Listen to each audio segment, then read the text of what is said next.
Hello, third graders. I hope you're all doing well. I'm going to start a new book called The Wild Robot. I read this to my class last year and they absolutely loved it. And there is a second book called The Return, I think it's The Return of the Wild Robot or The Escape of the Wild Robot, I forget. But it's a really great book. I'm going to read to you chapters 1 to 5. They are very short chapters. So I hope you will sit back and enjoy. This is a very unique fantasy story. And I love it. I actually love this book. Not a favorite, not like Talk, but it's right up there. Here we go. Our story begins on the ocean with wind and rain and thunder and lightning and waves. A hurricane roared and raged through the night, and in the middle of the chaos, a cargo ship was sinking down, down, down to the ocean floor. The ship left hundreds of crates floating on the surface, but as the hurricane thrashed and swirled and knocked them around, the crates also began sinking into the depths. One after another, they were swallowed up by the waves until only 5 crates remained. By morning, the hurricane was gone. There were no clouds, no ships, or no land in sight. There was only calm water and clear skies. Those 5 crates, lazily bobbing along an ocean current, days passed, and then a smudge of green appeared on the horizon. As the crates drifted closer to the soft green shape, slowly sharpened into the hard edges of a wild rocky island. The first crate rode to shore on a tumbling, rumbling wave, and then crashed against the rocks with such force that the whole thing burst apart. Now, reader, what I haven't mentioned is that tightly packed inside each crate was a brand new robot. The cargo ship had been transporting hundreds of them before it was swept up in the storm. Now only 5 robots were left.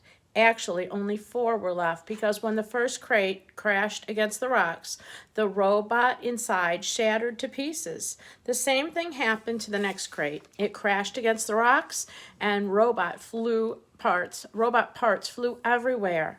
Then it happened to the next crate and the next. Robot limbs and torsos were flung onto ledges. A robot head splashed into a tide pool. A robot foot skittered into waves. And then came the last crate. It followed the same path as the others, but instead of crashing against the rocks, it sloshed against the remains of the first 4 crates. Soon more waves were heaving it up out of the water. It soared through the air, spinning and glistening until it slammed down onto a tall shelf of rock. The crate was cracked and crumpled, but the robot inside was safe. Here is a picture of the rock with the robot crate inside. Chapter 2, The Others.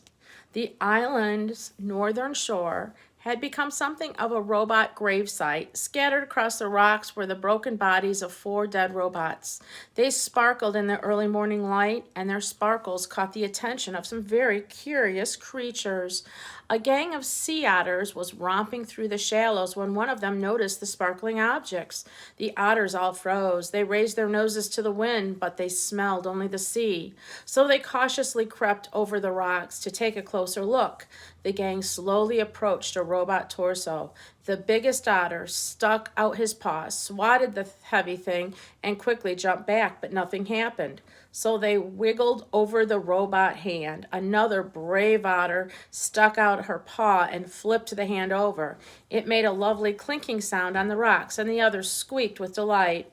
They spread out and played with robot arms and legs and feet. More hands were flipped. One of the otters discovered a robot head in a tide pool, and they all dove in and took turns rolling it along the bottom. And then they spotted something else. Overlooking the gravesite was one surviving crate. Its sides were scraped and dented, and a wide gash ran across its top. The otter scampered up the rocks and climbed onto the box. 10 furry faces poked through the gash, eager to see what was inside. What they saw was another brand new robot. Here's a picture of the otters. But this robot was different from the others. It was still in one piece. and it was surrounded by spongy packing foam. The otters reached through the gash and tore at the foam. It was so soft and squishy they squeaked as they snatched at the fluffy stuff. Shreds of it floated away on the sea breeze, and in all the excitement, one of their paws accidentally slapped an important little button on the back of the robot's head. Click! It took a while for the otters to realize that something was happening inside the crate. But a moment later they heard it, a low whirring sound. Everyone stopped and stared, and then the robot opened her eyes. Chapter 3, The Robot. The robot's computer brain booted up. Her programs began coming online. And then, still packed in her crate, she automatically started to speak. Hello, I am Razum, Unit 7134, but you may call me Roz. While my robotic systems are activating, I will tell you about myself. Once fully activated, I will be able to move and communicate and learn. Simply give me a task, and I will complete it. Over time, I will find better ways of completing my tasks. I will become a better robot.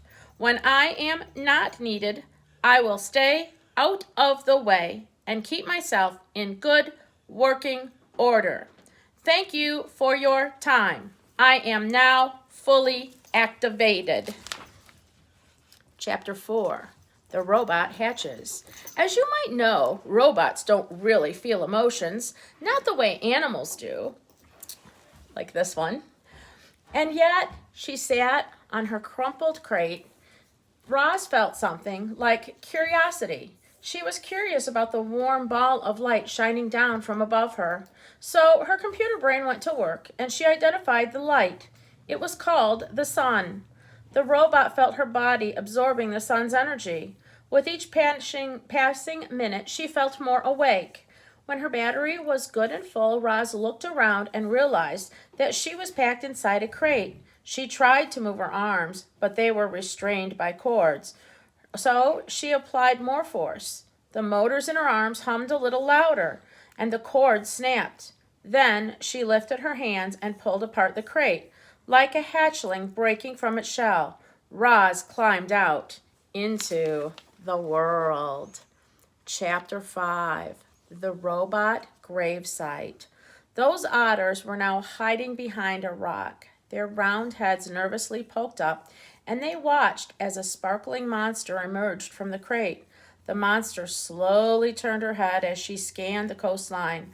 Her head turned and turned all the way around, and it didn't stop turning until she was looking right at the otters. Hello, otters. My name is Roz.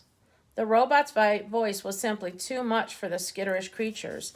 The biggest otter squeaked, and the whole gang suddenly took off.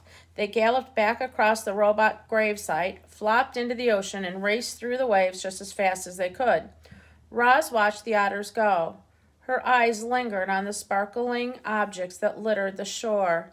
The objects looked strangely familiar to Roz. The robot swung her left leg forward and then her right.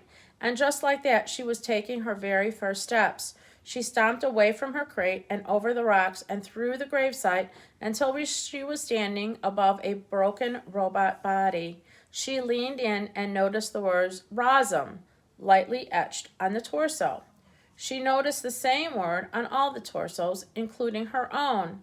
Roz continued exploring the gravesite until a playful little ocean wave washed over the rocks. She automatically stepped away from it. Then a bigger wave sloshed toward her, and she stepped away again. And then a gigantic wave crashed over the rocks and engulfed the entire gravesite. Heavy water pounded against her body and knocked her to the ground, and her damaged sensors flared for the first time. A moment later, the wave was gone, and Roz lay there, dripping and dented, and surrounded by dead robots. Roz could feel her survival instincts, the part of her computer brain that made her want to avoid danger and take care of herself, so she could continue functioning properly. Her instincts were urging her to move away from the ocean. She carefully took her feet and saw that high above the shore, the land was bursting with trees and beautiful grasses and blooming flowers. It looked so lush and safe up there. It looked like a much better place for our robot. She had just one problem. To get up there, she would have to climb the sea cliffs. And that takes care of chapters 1 to 5. Like I said, this book has very short chapters in it. I hope you're enjoying it. It's kind of a neat story, so I hope you have a great day. Love y'all. See you later.